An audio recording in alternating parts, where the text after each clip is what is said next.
Um determinado cidadão foi até o banco e aí ele disse: olha, gerente, estou passando por algumas dificuldades. Ou a minha empresa não está faturando mais tão bem, ou a minha renda, por exemplo, caiu, como por exemplo era o caso dos representantes comerciais. Olha que interessante.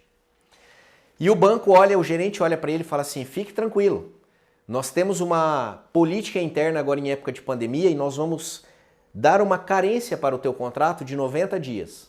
E você vai voltar pagando depois. Você pagava, por exemplo, em 48 parcelas, agora nós vamos lançar para 72. E quando essa pessoa recebe a nova parcela depois de 90 dias, ele verifica que a parcela, o endividamento dele aumentou. Vai até o banco, solicita a documentação, solicita informações e descobre que a taxa de juro dele, que era, por exemplo, de 1,40, ela passou para 1,85. Pessoal, isso é possível? Será que o banco tem essa autonomia? Essa manobra é legal?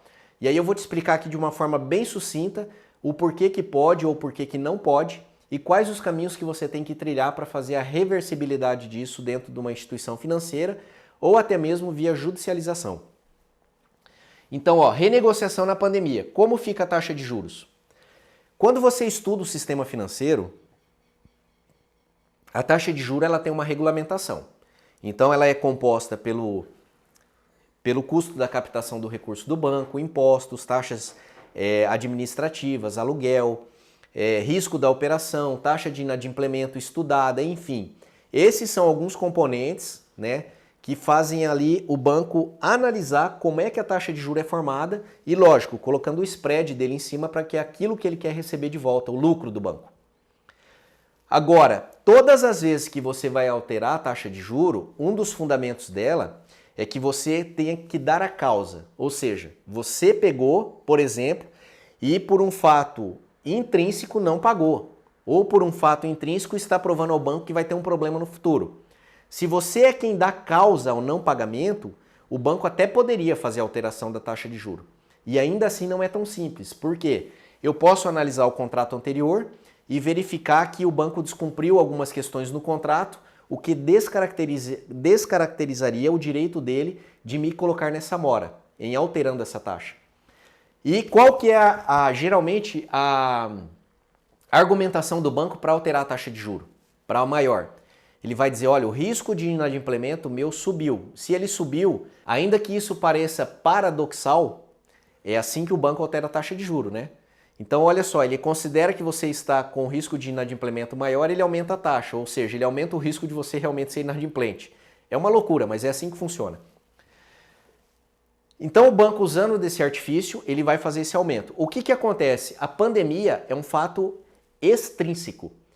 Toda e qualquer pessoa passou por um problema financeiro ou empresa, salvo exceções, e como isso está vinculado a questões de caso fortuito e força maior, não depende do nosso poder, da nossa ação, do nosso domínio, é como se o contrato tivesse que ficar congelado. Tanto o valor da dívida quanto a taxa de juro dele, pessoal. E eu digo mais, além do banco não poder alterar, e aí você poder fazer esse trabalho de reversão da taxa para a anterior, na pandemia a taxa Selic foi lá para baixo. Então o que na verdade o banco poderia ter feito para muitas pessoas? A quitação do contrato anterior com a taxa Selic mais elevada e a liberação de um novo crédito com a taxa de juros muito mais acessível. Só que ele não divulgou isso para ninguém. Na verdade, o banco geralmente adota essa postura para quem não precisa do recurso. Essa é a política que o banco geralmente adota. Para quem precisa, ele eleva a taxa e para quem está lá sem necessidade, ele consegue negociar com taxas muito mais benéficas para fazer a vazão do dinheiro, porque o dinheiro não pode ficar parado na mão do banco, tá? Ele tem que emprestar, ele tem que fazer o dinheiro correr.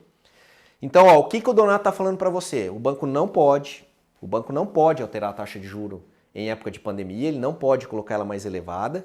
Ele poderia sim, ele deveria congelar o valor da tua dívida e fazer ali ou o alongamento ou o que seja com a mesma taxa de juro, inclusive não pode aumentar o endividamento, porque às vezes você vai olhar a taxa de juro permaneceu, mas o endividamento aumentou por aumento do prazo. Isso também é ilegal, ok? O que o banco deveria ter feito para nós, para que você possa argumentar? Ele deveria ter pego o meu contrato, fazer uma liquidação interna, então ele dá como quitada a minha dívida e libera o mesmo valor com uma taxa de juros mais atrativa naquela Selic, ok? E por último, eu tenho que fazer uma análise do impacto que isso causou no tempo. Tá? Isso é imprescindível, pessoal, porque às vezes a gente só para olhar alguns dados do contrato e por não entender de matemática financeira não desenvolve os laudos técnicos, não desenvolve os estudos. O que eu vou fazer? Ó, se eu peguei lá 100 mil reais a uma taxa de 1,35, por exemplo, 1,50, 1,60, eu tenho que saber desmembrar qual é o valor do capital que eu pago na parcela e qual é o valor dos juros que eu estou pagando e fazer um somatório. Então, olha, sobre 100 mil, lá nas parcelas somadinhas eu estou pagando 70 mil de juro, ok? O banco vem e altera o tempo e altera a tua taxa de juro. Então você tem que fazer esse comparativo para o juiz compreender também. Olha lá, excelência. No modelo A, como é que eu ia pagar para o banco? E agora no modelo B? Porque quando o banco altera a tua taxa e altera o teu tempo, ele vai fazer um efeito dentro do sistema de amortização, geralmente. Ele vai trazer menos capital para o início, o que vai aumentar ainda mais o risco da tua operação e vai, com o juros sobre juros sendo cobrado no tempo, vai aumentar sobremaneira o seu endividamento. Também não posso só fazer aquela comparação. Olha, números redondos. A minha taxa era 1,50, ela passou para 1,75. Ó, Donato, aumentou 0,25%, negativo. Você tem que diluir isso no tempo para você descobrir o quanto em porcentagem equivalente aumentou. Então, você às vezes está olhando 0,25 e o contrato ele aumentou em 80% o custo da tua operação. Esses são dados imprescindíveis e uma técnica bem simples e uma maneira bem transparente para você saber se posicionar contra isso aqui. Seja porque você está sofrendo no presente, seja porque você sofreu e quer entrar com uma demanda judicial para discutir isso aqui de uma forma mais aprofundada. Valeu, galera? Ó, espero que você tenha gostado. Um grande abraço, fique com Deus.